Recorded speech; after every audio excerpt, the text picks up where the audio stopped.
श्री सद्गुरु महाराज की जय। श्री सद्गुरु महाराज की जय। श्री सद्गुरु महाराज की जय। आज की कथा है संत कौन है। सूरदास जी महाराज की वाणी में है, साचो उपदेश देत भली भली सिख देत, समता सुबुद्धि देत कुमति हर तू है, मार्ग बताई देत भाव भक्ति देत, प्रेम की प्रतीति देत अभरा भरत है, ज्ञान देत ध्यान देत आत्म विचार देत, ब्रह्म को बताई देत ब्रह्म में चरतू है, सुंदर कहत जग संत कुछ लेते नहीं नाही, निस दिन संत जन देवो ही करते हैं। जो संत होते हैं वे देने के लिए आते हैं, लेकिन हम लोग अभागे होते हैं, ले नहीं पाते हैं।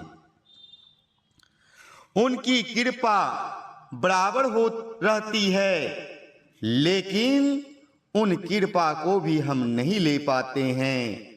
सूर्य की किरण है, सूर्य किसी को कम किसी को अधिक प्रकाश नहीं देते हैं, लेकिन जब सूर्य की किरण मिट्टी पर पड़ती है तो उसका रूप देखिए कि उसका रूप कैसा होता है, और जब वही किरण पानी पर पड़ती है तो देखिए कि उसका रूप कैसा होता है।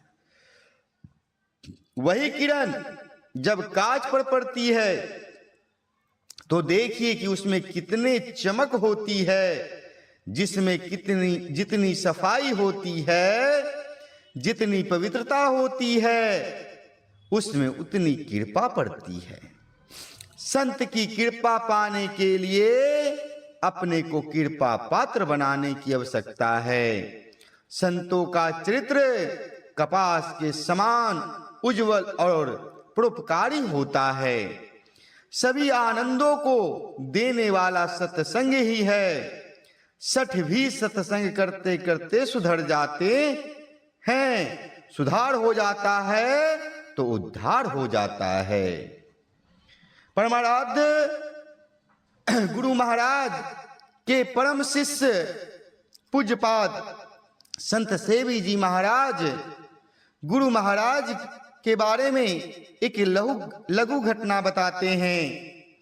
वो बताते हैं कि गुरु महाराज बहुत वृद्ध हो गए, चल फिर नहीं सकते थे। वे दिनचर्या के अनुसार सुबह शाम टहलते थे, इसीलिए व्हील चेयर पर बैठकर सुबह शाम घूमते थे। एक दिन व्हील चेयर पर बैठकर घूमने के लिए जा रहे थे। सत्संग आश्रम में एक चबूतरा है जिस पर 2 ताल वृक्ष है। व्हील चेयर जब वहां पहुंचा तो साथ में बहुत से लोग व्हील चेयर के साथ जा रहे थे। एक अपरिचित व्यक्ति आते हैं और गुरु महाराज के चरणों में प्रणाम निवेदित करते हैं।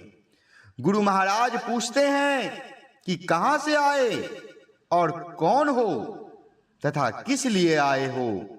तो उन्होंने अपने रहने का स्थान बतलाया और बतलाया कि आपके दर्शन के लिए आया हूं।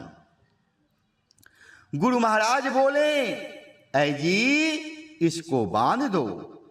जितने लोग उनके साथ थे किसी को अच्छा तो नहीं लगा कि कोई अपरिचित आदमी आवे तो उनको बंधवा दे। तो बहाना किया कि हुजूर उनको बांधने के लिए कोई सामान यहां नहीं है। तो वे धोती पहने हुए थे तो गुरुदेव बोले कि धोती से ही बांध दो। तो उन्हीं की धोती से दोनों हाथों को लटपटा दिया गया। गुरु महाराज बोले कि बैठो यहां। वे अपरिचित व्यक्ति बैठ गए। गुरु महाराज चले गए टहलने के लिए। 1 घंटे के बाद गुरु महाराज घूम कर लौटे, तब तक वह व्यक्ति वहीं बैठा रहा। कोई बंधन तो था नहीं, लेकिन वह श्रद्धावश बैठा रहा। गुरुदेव उसे देखकर कहते हैं कि बैठा हुआ है तो इसका बंधन खोल दो। जो हाथ लटपटा दिया गया था उसे खोल दिया गया। गुरु महाराज ने कहा कि सीधे घर चले जाओ, रास्ते में कहीं रुकना नहीं। बेचारा चला गया। जितने लोगों ने इस दृश्य को देखा, सबके मन में यही हुआ कि गुरु महाराज ने अच्छा नहीं किया। कोई सज्जन आ जाए दर्शन करने तो उसको बंधवा दें। तो होता क्या है कि 15-20 दिनों के बाद वही व्यक्ति फिर आता है। वैसे तो सैकड़ों व्यक्ति प्रतिदिन आते जाते रहते हैं, लेकिन जब किसी के साथ कोई घटना घट जाती है तब लोगों का उनके प्रति विशेष ध्यान होता है। तो जैसे ही वे आए, लोगों ने पहचाना कि वही आदमी है। वे आए और गुरु महाराज के चरणों में गिर गए और कहा, गुरुदेव आपने मेरा उद्धार कर दिया हुजूर। मेरा कोई अपराध नहीं था, झूठा इल्जाम लगाया गया था, मुझे सजा होती। इसलिए लोगों ने कहा कि हाकिम को घूस दे दो। तो मैंने सोचा कि मैं जितना दूंगा मेरे दुश्मन दूना दे देंगे। मैंने सोचा कि अब मैं सच्चे दरबार में जाऊं।